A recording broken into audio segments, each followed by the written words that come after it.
টলিপাড়ার অভিনেত্রীদের ব্যক্তিগত জীবন নিয়ে দর্শকের কৌতূহলের শেষ নেই। তাই স্বামী প্রবাল বসুর পাশে রচনা বন্দ্যোপাধ্যায়কে দেখে উঠল নানা প্রশ্ন। ছেলে কোনো তির্যক প্রশ্নের মুখে পড়ুক চাননি অভিনেত্রী রচনা বন্দ্যোপাধ্যায়। তাই স্বামী প্রবাল বসুর সঙ্গে আইনি বিচ্ছেদ না করার সিদ্ধান্ত নিয়েছিলেন। আলাদা থাকলেও এখনও বিভিন্ন অনুষ্ঠানে রচনা আর প্রবালকে একসঙ্গে দেখা যায়। সম্প্রতি গণেশ পুজোয় একসঙ্গে দেখা গেছে তাদের। তাতেই অনেকের মনে প্রশ্ন, আলাদা হওয়ার পরেও কেন একসঙ্গে পুজোয় বসেছেন তারা। বুধবার ছিল গণেশ চতুর্থী। সেই উপলক্ষে বাড়িতে পুজোর আয়োজন করেছিলেন অভিনেত্রী তথা তৃণমূল সাংসদ।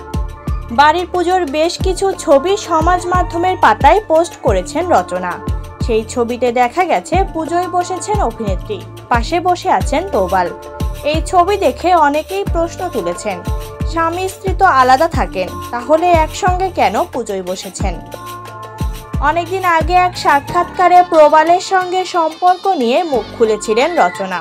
তিনি জানিয়েছিলেন তাদের দাম্পত্য সুখের নয়, তবে ছেলেকে যাতে কোনোদিনও শুনতে না হয় যে তার বাবা মা ডিভোর্সি, সেই কারণেই তিনি ও স্বামী আইনি বিচ্ছেদের পথে হাঁটেননি।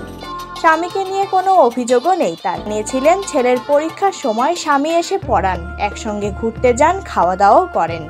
বলিউডের ভাষায় রচনা এবং তার স্বামী কো প্যারেন্টিংয়ের পথেই হেঁটেছেন। ঋত্বিক রোশন, সুজান খান থেকে শুরু করে মালাইকা আরোরা ও আরবাজ খান, সকলের আইনি বিচ্ছেদ হয়ে গেলেও ছেলে মেয়েকে বাবা মা দুজনে মিলে মানুষ করছেন।